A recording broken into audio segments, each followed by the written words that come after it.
ሰላም ውድ ማይንሰራውያን እንዴት ቆያችሁልን? እንኳን ወደ አዲሱ የማይንሰር በኢትዮጵያ ዩቲዩብ ቻናል በደህና መጣችሁልን። በዛሬው ዩቲዩብ ክለባችን የሚመለከቱ በርከት ያሉ መረጃዎች ይዘን መጥተናል።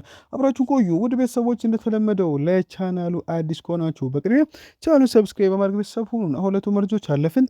አብራችሁን ቆዩ። የቀድሞ የአርሰናል የቼልሲ አማካይና ያሁኑ የኮሞ ዋና አሰልጣኝ ሴስክ ፋብሪጋስ የክለባችን የአመራት ሚና ለመቀበል ዝግጁ ነው ሲል ስፔን ዘግቦታል። ሃሪ ማጓየር ከበርንማውዝ ጋር በተመለከተው ቀይ ካርድ ምክንያት በኦልድ ትራፎርድ የሚደረገው የሰኞ ጨዋታ መልጧል። ምናልባትም የሁለት ጨዋታ እገዳ የሚጠብቁ ይችላል ተብሎ በእንዲህ እንዳለ ማቲያስ ዴሊት አሁንም በጀርባ ጉዳት ምክንያት ከሜዳ እንደራቀ ነው ተብሏል። ኢንዲካ ላይ በወጣው ዘገባ መሰረት አንድ የማንቸስተር ዩናይትድ ባለስልጣን ማይክል ካሪክ የማንቸስተር ዩናይትድ አሰልጣኝ የመሆን ስጋትን ፈጥሯል። ነገር ግን የአንድ ባለስልጣን ሀሳብ አሁን ላይ ተቀባይነት አያገኝም ተብሏል። አንድ አካዳሚ ተጫዋች በማንቸስተር የመጀመሪያ ቡድን ስልጠና ላይ ከመጣ ብሩኖ ፈርናንዴስ ከሱ ጋር በሆን ያን አካዳሚ ተጫዋች ያለማመዳል ሲል ዘ አትሌቲክስ ዘግቦታል። ማንቸስተር ጆሹዋ ዚርክዚን በዚህ ክረምት ከነሱ ጋር እንደማይቆይ አስቀድሞ አሳውቆታል። ነገር ግን በ2004 በ35 ሚሊዮን ፓውንድ በሆነ ዋጋ ካስፈረሙት በኋላ በአጥቂው ጉዳይ ሽንፈትን ለመቀበል አሁንም ፍላጎት የላቸውም ተብሏል። ጁቬንቱስ፣ ሮማና ኮማ እንዲሁም አትላንታ ለቻምፒየንስ ሊግ ብቁ ከሆኑ ሆላንዳዊን አጥቂ ለማስፈረም ጠንካራ ፍላጎት አላቸው ሲል ግሬምቤል ዘግቦታል። መሰረታዊ የኮቢ ማይን ደሞዝ በ4 እጥፍ በላይ ለማሳደግ ተዘጋጅቶ ነው። የተጫዋቹ እስከ 2030 ድረስ ባለው ስምምነት በሳምንት እስከ 120,000 ፓውንድ እንደሚያገኝ ይጠበቃል ሲል አሌክስ ክሮክ ዘግቦታል። ማንቸስተር የጁቬንቱስን አማካይ ከኤፍራም ቱራምን በቅርበት የተከታተል ነው። የወደፊት ህይወቱን አሁንም በጣሊያን እርግጠኛ አይደለም ሲል ኢክራም ኮነር ዘግቦታል። ማንቸስተር ዩናይትድ ቶናሊና ባሌባን ለማስማት እየሞከረ ነው። ከኒውካስትል ጋር በሚቀጥለው ጊዜ ይነጋገራል። ዩናይትድ ዋርተን ፈርናንዴዝ እና ኒዲየንም የተካተለ ነው ሲል ትራንስፈር ታይም ዘግቦታል። ማንቸስተር ሲቲ ኤሊዮት አንደርሰንን ለማስፈር የሚደረገውን ፉክክር እንዳሸንፉ ያምናሉ። ማንቸስተር ሲቲዎች ርካሽ በሆነ ዋጋ አማካዩን ለማስፈረም እንደሚችሉ እርግጠኛ ናቸው። የሶስት ምንጮች ምርጫው ሲቲ እንደሆነ ማንቸስተር ሲቲ ከዓለም ዋንጫው ፊት ስምምነቱን ለመጨረስ አሁን ላይ ዝግጁ ነው ሲል ሚረር ፉትቦል ዘግቦታል። ወጣቱ የአካዳሚ ምርት ጂሚ ዋይት በደብሊን ለ4 ቀናት በሚቆየው የስልጠና ካምፕ የመሰረት የመጀመሪያ ቦታ ተቀላቅሏል። ይህ በሚቀጥለው ዘመን አማካዩ በዋናው ቡድን ውስጥ ትልቅ ቦታ እንደሚኖር ያሳያል ሲል ክሪስ ዌለር ዘግቦታል። ሃሪ ማጓየር በአዲሱ ኮንትራት ለመፈረም ከፍተኛውን የደሞዝ ቀነሳ አድርጓል ሲል አሌክስ ክሮክ ዘግቦታል። ሳሙኤል ሉካስ እንዳለው ከሆነ ማንቸስተር ማይክል ካሪክ ለማቆየት በውድድር ዘመኑ መጨረሻ ላይ ሌላ ቅጥር ማድረግ እንዳለበት በቅርቡ ይወስናል ተብሎ ይጠበቃል ብሏል። እንደ ያንዲዮ ማንዴ ያለ የክፍል መስራቾች ማስፈረም ሉዊስ ኤንሪኬ በዚህ ክረምት ዩናይትድን ስራ እንዲያስብ ለማሳመን ቁልፍ ምክንያት ይችላል ተብሏል። ሉዊስ ኤንሪኬ ስርዓት ጨዋታዎችን በራሳቸው ማሸነፍ በሚችሉ አጥቂዎች በእጅጉ የተመሰረተ ነው። ያንዲዮ ማንዴም በትክክል የሚስማማ መገለጫ አለው ተብሏል። በባርሴሎና ኔይማር፣ ሜሲና ሉዊስ ሱዋሬዝ እንደ አጥቂ አማራጭ አድርጎት ነበር። በፒኤስጂ ደግሞ በአሁን ጊዜ ዴዝሬ ዴዌ፣ ብራድሊ ባርኮላ፣ ክቪቻ ክቫራትስኬሊያና ኦስማን ዴምቤሌ ለመምረጥ አስችሎታል። ይህ የጥራት ደረጃ በአሁን ጊዜ በማንቸስተር የለም፣ ነገር ግን ዲዮማንዴ ትልቅ እገዛ ይሆናል ሲል ጊቭ ሚ ስፖርት ዘግቦታል። እንግሊዛዊ አማካይ አዳም ዋርተን አሁን ላይ ወሳኝ እሱና ተባለ ቅድሚያ የሚሰጠው ማንቸስተር መቀላቀል ብቻ ለሁሉም ፍላጎት ያላቸው ክለቦች ምርጫውን አሳውቋል። ከክለብ ወደ ክለብ ስምምነት ከደረሰ ወኪሉ ከዩናይትድ ጋር ብቻ ለመደራደር ተዘጋጅተዋል ሲል ማንቸስተር አዲኬትስ ዘግቦታል። ማንቸስተር ባለፈው ውድድር ዘመን ከ200 ሚሊዮን ፓውንድ በላይ አውጥቶ ነበር። ነገር ግን በዛ ወቅት ወደ አውሮፓ ውድድር ባይገባም አሁን ለቻምፒየንስ ሊግ ቦታን ለማግኘት ካረጋገጠ በክረምቱ ከፍተኛ ገንዘብ ይወጣል ተብሏል። ማንቸስተር የተጨናነቀ የዝውውር መስኮት ይጠብቋል። ቢያንስ ዩናይትድ አንድ ትልቅ አማካኝ፣ ምናልባትም ሁለት አማካኝ እንዲሁም አዲስ የመስመር ተከላካይ ለማስፈረም ብሏል። ምክንያቱም ሉክ ሾው በቀጣይ ዓመት የፕሪሚየር ሊግ ጨዋታዎችና እንዲሁም በሳምንቱ አጋማሽ የአውሮፓ ውድድሮች ላይ ለመጫወት ዝግጁ አይደለም ተብሏል። ሁኔታው ዩናይትድ በአመራር ቦታው ላይ ጽኑ ውሳኔ ማድረግ አለበት ማለት ነው። ይህ ማይክል ካሪክን በቋሚነት መሾም ይሁን ሌላ ሰው ማምጣትን ያካታል ሲል አሌክስ ሮ በቶልክ ስፖርት ላይ ዘግቦታል።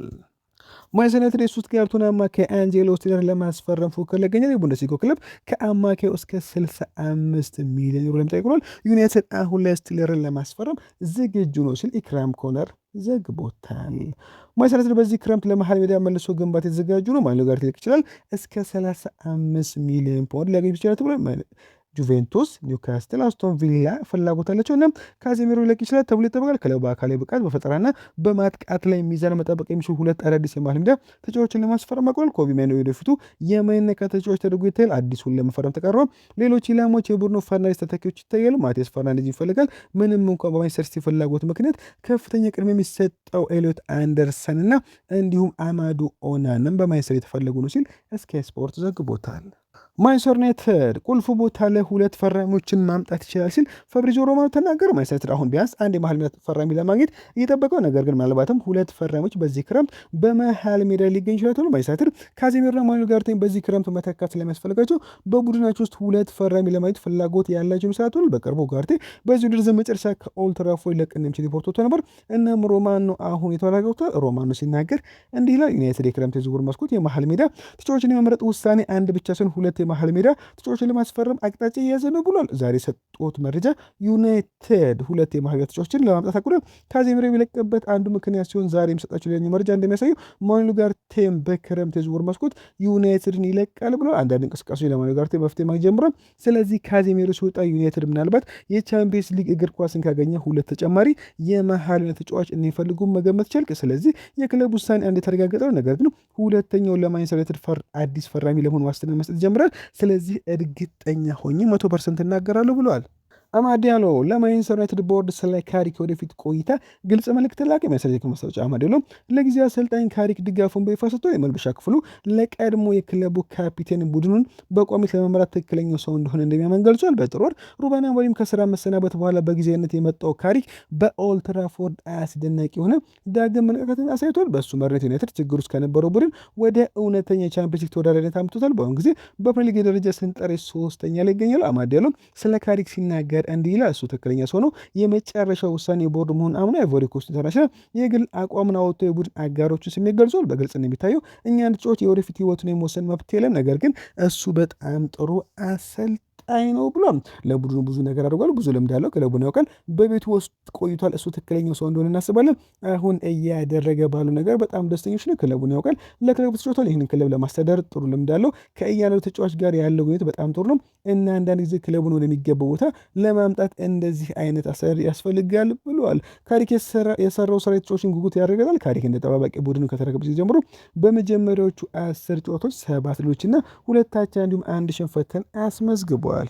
ማንቸስተር ዩናይትድ በውድድር ዘመኑ መጨረሻ የቦሩሲያ ዶርትመንዱን ተከላካይ ኒኮ ሽሎተርበክን ለማስፈረም ፍላጎት አለው ተብሎ ያስደስም ተጫዋች በጀርመኑ ክለብ ውስጥ እርግጠኛ ያልሆነ ወደፊት ቆይታ እያጋጠመው ነው። ዩናይትድም ሁኔታውን ጠቅሞ ፊርማውን ለማግኘት አሁንም ተስፋ ያደርጋል ተብሏል። ማንቸስተር አሁን በኒኮ ሽሎተርበርግ ዝውውር ላይ መስራት ጀምሯል። ከስፔን የተገኙ ዘገባዎች እንደሚያሳዩት ዩናይትድ አገልግሎቱን ለማግኘት ቅድመ እርምጃዎችን ጀምሯል። ተከላካዩ እስከ 27 ድረስ ከጀርመኑ ክለብ ጋር ውላሉ። እናም ክለቡ በአዲሱ ላይ መስማማት አልቻለም። ወደ ፕሪሚየር ሊግ ለመዞር ዝግጁ መሆኑን ማየት አስደሳች ይሆናል ተብሏል። ማንቸስተር ለሃሪ ማጉዌር ጥራት ያለው የረጅም ጊዜ ምትክ ያስፈልጓል። እናም ጀርመን ተጫዋች ተስማሚ ነው። አስተማማኝ ተከላካይ መሆንና ለእንግሊዝ እግር ኳስ አካላዊና ቴክኒካዊ ባህሪ እንዳሉት ያሳይቷል። ከመከላከል ባህሪያቱ በተጨማሪ በኳሱ ላይ በጣም ጥሩ ነው። እናም ከኳሱ ጋር ያለው ክህሎት ለዩናይትድ አዲስ ገጽታ ሊጨምር ይችላል ተብሏል።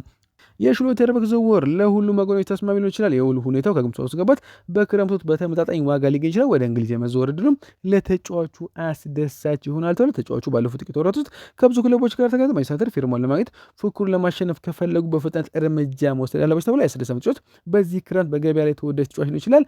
ሽሎተርበርግ በጁሊያን ኒግልስማን እጅግ በጣም ጥሩ ተብሎ መወደሱም ይታወሳል። ብሩኖ ፈርናንዴዝ ማንቸስተር ዩናይትድ የፖርቹጋል ቡድን አጋሩን እንዲያስፈርም ጠየቀ። ዩናይትድ በዚህ ክረምት አንድ የመሃል ሜዳ ተጫዋች ለማስፈረም ይፈልጋል። ክለቡ ቢያንስ 2 አማካይ ተጫዋችም በዚያ ቦታ ሊያስፈርም ይችላል ተብሎ እንደዚህ ስንዘገባ የክለባችን ካፒቴን ብሩኖ ፈርናንዴዝ በአሁን ጊዜ በዌስት ሃም ዩናይትድ የሚገኘው የፖርቱጋል አማካይ ተጫዋች ማቲያስ ፈርናንዴዝ እንዲመጣ መፈለግ በቅጥር ውይይቶች ላይ ተጽዕኖ ፈጣሪ ሚና እንደሚጫወት ይጠበቃል። ለምድ ያለው የብራዚል አማካይ ተጫዋች ካዜሜሮ ኮንትራት ሲናቀቅ እንደሚለቅ ታውቋል። ዩናይትድ ቀደም ሲል በርካታ ተተኪዎች እየተመለከተ ነው። ፈርናንዴዝ በመሃል ሜዳ ላይ የፖርቱጋል ተጫዋችን በማንቸስተር መመልከት ይፈልጋል። ያንን ክፍተት ለማለት ዩናይትድ ካፒቴን የሊጉን ተጫዋች እንዲመጣ እየደገፈ ነው ተብሎ ዌስት ሃም ዩናይትድ አማካዮች በምስራቅ ለንደን ቆይታው ወቅት ዩናይትድ በመሃል ሜዳ ላይ ብዙ ጊዜ ጎደሉ ነገር ማሳይ ይችላል። ስለሆነም በክረምቱ ወደ ማንቸስተር ሊመጣ ይችላል ተብለዋል። ውድ ቤተሰቦች ለዛሬ በረ ቆይታ በዚያ በቃ መልካም ቀን